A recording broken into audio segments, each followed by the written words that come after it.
नमस्कार दोस्तों, आप देख रहे हैं शब्दांजलि यूट्यूब चैनल। अगर आपको हमारे वीडियोस पसंद आए तो प्लीज लाइक, शेयर और सब्सक्राइब करना मत भूलिएगा।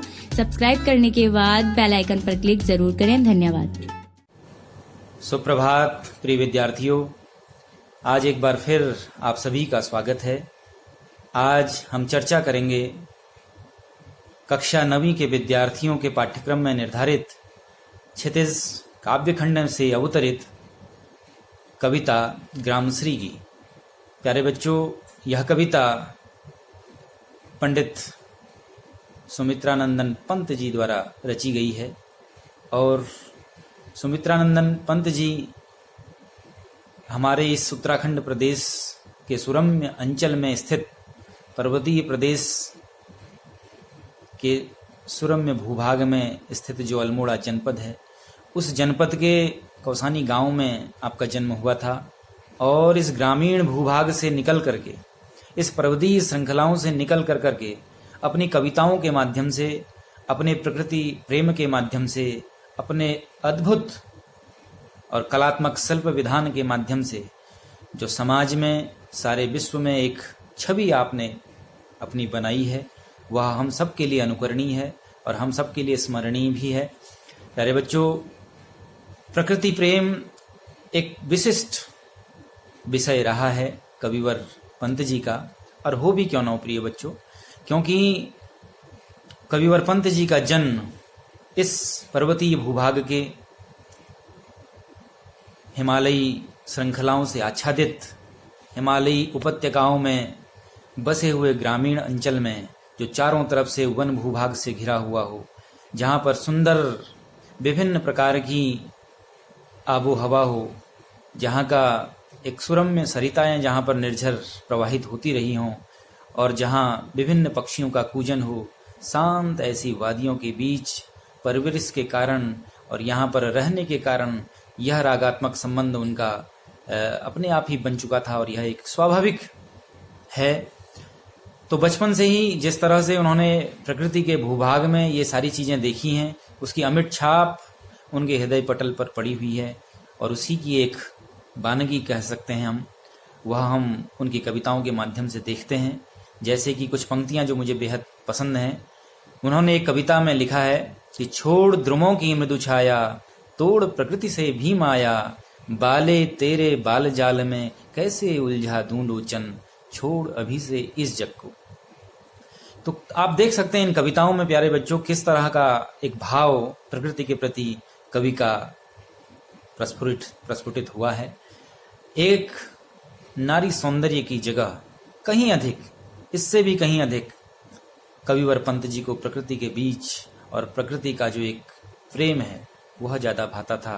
प्रकृति प्रेम, प्रकृति की ये निर्मल जो एक शोभा बनी हुई है, यह ज़्यादा आकर्षित करता था। ये उनके काव्य का अवगाहन करने से, उनके काव्य संसार में अगर हम उतरते हैं तो हमें ये निश्चित रूप से मालूम पड़ता है। तो प्यारे बच्चों, अनधिक कहते हुए आज हम उनकी कविता का अध्ययन करेंगे ग्रामश्री का। और ग्रामश्री जिसके शब्द से ही आप समझ रहे होंगे कि गांव की शोभा। श्री शब्द अपने आप में अनेकार्थी है। श्री का अर्थ लक्ष्मी भी होता है, श्री का अर्थ संपन्नता, श्री का अर्थ शोभा। तो वास्तव में गांव की जो सुषमा है, गांव का जो सौंदर्य है, गांव की जो प्राकृतिक छटा है और गांव की संपन्नता वास्तव में वहाँ पर स्थित, वहाँ पर उपजने वाला जो अन्न है, या वहाँ पर जो लहलहाती फसलें हैं, वहाँ पर विभिन्न प्रकार के जो फल फूल साग सब्जियाँ हैं, तरह तरह के फल फूल हैं, विभिन्न प्रकार के फूलों के ऊपर मंडराती हुई तितलियों का, भौरों का जो एक साम्राज्य स्थापित रहता है, ये सभी गांव की संपन्नता के, गांव की शोभा के वर्धन करने का एक प्रतीक वास्तव में है। और इन्हीं से गांव की शोभा भी बनती है। और दूसरी तरफ अगर हम कहें कि ये गांव की लक्ष्मी है, बिल्कुल हैं। इसलिए क्योंकि वास्तव में ग्रामीण अंचल में ये सारी चीज़ें वहाँ के वासिंदों के लिए निश्चित रूप से धनार्जन का और उनकी पूंजी के संरक्षण का एक बहुत बड़ा माध्यम भी बनती हैं। अगर गांव के ग्रामीण अंचल में ये सारी चीज़ें अगर नहीं होंगी, लहलहाते खेत, फसलें और विभिन्न प्रकार की लहलहाती हुई साग सब्जियाँ, तरह तरह के फूल, तरह तरह के फल, ये वाकई में गांव को संपन्न बनाते हैं। गांव की शोभा में अभिवर्धन करते हैं। तो इसी संपन्नता का, इसी ग्रामीण अंचल में उपजने वाली विविध प्रकार की फसलों का एक सम्मोहक दृश्य, एक मनोहारी दृश्य कवि ने इन शब्दों के माध्यम से गुंफित इस कविता में किया है। तो आइए देखते हैं इस कविता की जो प्रारंभिक पंक्तियां हैं, जो कि इस प्रकार हैं।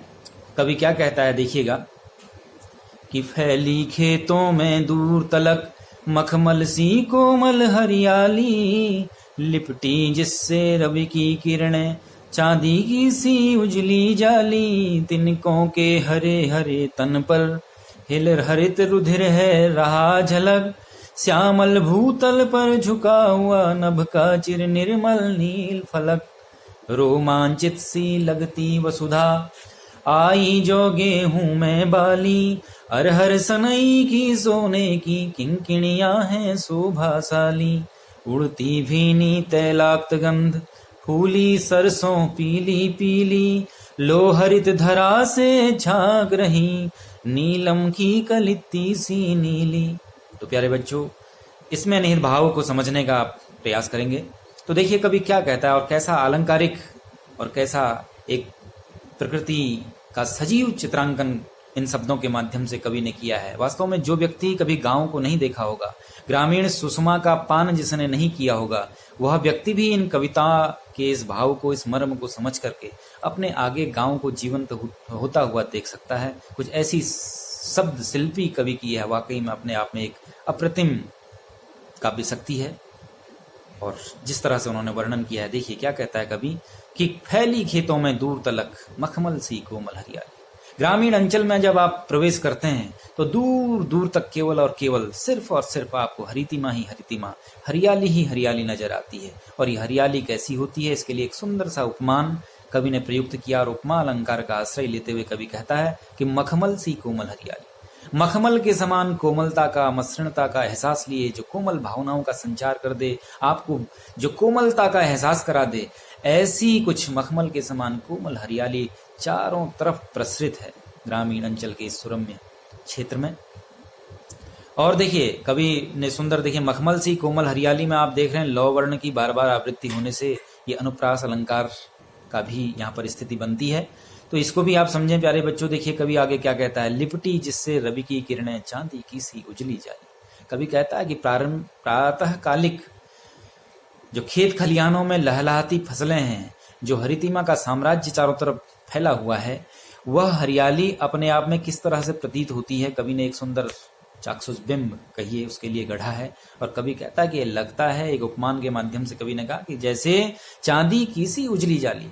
आप ग्रामीण अंचल में प्रातः काल अगर जाते हैं तो रात की ओसों की बूंदों से लिपटी हुई वाकई में जो फसल होती है, ओस की बूंदों के साथ साथ जो हल्की हल्की धुंध प्रातः कालिक फसलों के ऊपर, हरियाली के ऊपर पड़ती है, तो कुछ ऐसा प्रतीत होता है जैसे चांदी की सी उजली जाली, किसी चांदी की एक महीन बारीक सी उज्जवल चमकती हुई देदीप्यमान कांतिमान बारीक जाली किसी ने उस फसल के ऊपर, उस हरियाली के ऊपर बिछा दी हो, आच्छादित उस फसलों को, उस हरियाली को कर दिया हो। ऐसा कुछ प्रतीत होता है प्रातः कालिक हरियाली का दर्शन कर। ये सुंदर उपमान कवि ने दिया और कहा कि लिपटी जिससे रवि की किरण, रवि रश्मियां वाकई में जब इस हरियाली से युक्त फसल के ऊपर पड़ती है, ऐसा प्रतीत होता है जैसे कि चांदी की उजली जाली किसी ने उस पर आच्छादन कर दिया हो। आगे देखिए कवि क्या कहता है, तिनकों के हरे हरे तन पर। चांदी की सी उजली जाली में एक चीज और आप ध्यान रखिएगा प्यारे बच्चों की यहाँ पर भी उपमा अलंकार है। सी शब्द आपने उपमावाचक शब्द है और ये उपमा को द्योतित करता है कि चांदी की सी उजली जाली, जैसी उज्ज्वलता, जैसी देदीप्यमान जो एक कांति बनती है अपने आप में चांदी की जाली की, ठीक वैसी ही कांति बनी है यहाँ पर हरियाली की से युक्त जो फसल है उसकी। तो वो एक सुंदर उपमान है। आगे देखिए कवि कहता है कि तिनकों के हरे हरे तन पर।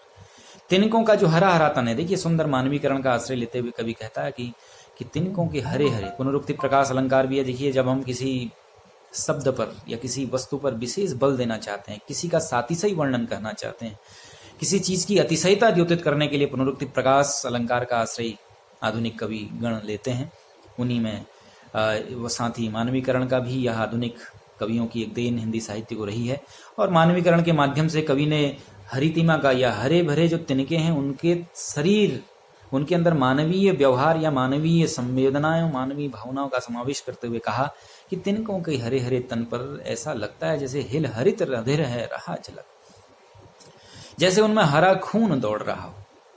अब देखिए वो कितने गर्वित भाव से, कितने जोशीले तरीके से छोटे छोटे तिनके जो जमीन के अंदर से उत्पन्न हो रहे हैं, ऐसा प्रतीत हो रहा है जैसे उनके सिराओं में, उनकी धमनियों में हरा खून दौड़ रहा हो। ये एक सुंदर सा चाक्षुष बिंब कहिए जो प्रत्यक्षतः कवि देख रहा है, और बस जो आंखों देखी वर्णन उसने किया लाजवाब है अपने आप में। और कवि कहता है कि तिनकों के हरे हरे तन पर, हरे हरे में पुनरुक्ति प्रकाश अलंकार और तिनकों का मानवीकरण अलंकार आप देख रहे हैं। और हिल हरित रुधिर है, हो वर्ण की बार बार आवृत्ति हो रही है, तो आप अनुप्रासात्मकता, अनुप्रास अलंकार की उपस्थिति भी यहाँ पर बनती है।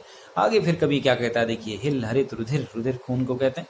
तो तिनकों के हरे हरे, उनके हरे हरे शरीर पर ऐसा प्रतीत हो रहा है मानो कि हरा खून दौड़ा, और श्यामल भूतल पर झुका हुआ नभ का चिर निर्मल नील फलक। कवि ने एक सुंदर कल्पना प्रस्तुत की। ऐसा प्रतीत हो रहा है कि इस धरती के सजे धजे हुए रूप को निहारने के लिए, इस एक तरह से इस धरती के सौंदर्य का पान करने के लिए, मानो इस धरती रूपी नारी के या युवती के या इस नायिका की जो सजी धजी है, मंडित है, अलंकृत है, अपने विभिन्न हरियाली को देख करके आत्ममुग्धता के कारण जो आज प्रसन्न भी है, ऐसी सजी धजी हुई, संवरी हुई ऐसी धरती के स्वरूप का पान करने के लिए, उसके सौंदर्य से सम्मोहित होकर के मानो नभरूप नायक जो कैसा है, निष्कलंक है, बेदाग है, जो स्वच्छ और उज्जवल चरित्र वाला है, एक तरह से कहिए ऐसा बेदाग जो हमेशा से ही निष्कलंक और साफ निर्मल स्वच्छ बना हुआ है, ऐसा आसमान का नीला विस्तार, ऐसे नभरूपी नायक एक तरह से मानो धरती के सौंदर्य को अपने आगोश में लेने के लिए, धरती के सौंदर्य का पान करने के लिए, एक तरह से उसको आलिंगन करने के लिए मानो झुका चला जा रहा है। किस तरफ? श्यामल भूतल पर, सजी धजी हुई श्यामल वर्ण की अर्थात हरी भरी धरती के सौंदर्य का रसपान करने के लिए मानो आसमान उसकी तरफ झुका चला जा रहा है। ये एक सुंदर कल्पना कवि के द्वारा यहाँ पर व्यक्त की गई। वास्तव में नभ का चिर निर्मल, जो चिर निर्मल है, सदैव से ही, सदियों से, सदैव से जो निर्मल है, स्वच्छ है, साफ है, ऐसा आसमान का नीला फलक, नीला पटल मानो धरती के रूप सौंदर्य का पान करने के लिए उसकी तरफ झुका चला जा रहा है। ये एक प्रत्यक्षतः आंखों देखी वर्णन कवि ने यहाँ पर प्रस्तुत किया है। कवि आगे देखिए क्या कहता है, रोमांचित सी लगती वसुधा। आज सारी पृथ्वी कवि को रोमांचित से प्रतीत होती है। देखिए मानवीकरण अलंकार का फिर पुनः आश्रय लेते हुए कवि ने यहाँ पर एक सजी धजी हुई धरती के रूप में दिखाया है। किसको? पृथ्वी को, वसुधा को। तो वसुधा आज कैसी नजर आ रही है? रोमांचित सी, उसमें पुलकित सी लग रही है। उसके पुलकित होना, रोमांचित होना, रोमांच उभर आए हैं। जब आप किसी आश्चर्य भाव में या प्रसन्नता में होते हैं तो जिस तरह से व्यक्ति विशेष में रोमांच का अनुभव होता है, कुछ वैसे ही रोमांचित आज पृथ्वी लग रही है। और रोमांच के रूप में, पृथ्वी के अंदर रोमांच के रूप में क्या सामने उपस्थित हो रहा है? वह है आई जो गेहूं में बाली। गेहूं और जौ की बालियों की समुपस्थिति, इनका समुत्पन्न होना ही एक तरह से पृथ्वी का रोमांच प्रकट करना है। यही पृथ्वी का रोमांच है। कवि ने कितना सुंदर वर्णन किया कि रोमांचित सी लगती वसुधा।